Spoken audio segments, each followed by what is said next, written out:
saved your life without even knowing it. In late 1999 I was accused of embezzlement, and I was most definitely guilty. My wife, who had just secured a six-figure job straight out of law school, decided to keep her money and leave me. I hired a lawyer, and paid him $10,000 that I didn't have. I told him I would accept any deal that kept me out of jail. By August, my attorney still had nothing, and nearly all my friends had turned their backs on me. I decided to end my life. I bought a roll of duct tape and a garden hose.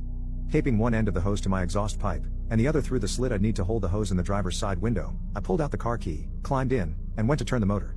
Always a fan of the underdog, I gave myself a moment to assess my situation. I told myself that if I called either of my two remaining friends, and one of them answered, I would grant a stay of execution just long enough to say goodbye. Sean answered on the first ring. "Hey, brother, what's on your mind?" "Just thinking about prison. You know, the usual. Would you like me to come over?" I paused. "Right now?" "Sure, why not? Did you have anything planned?" I chuckled. "Nope." Sean arrived in 45 minutes, which still amazes me because the drive from his house took nearly an hour, and he'd stopped to pick up my only other friend, Mark.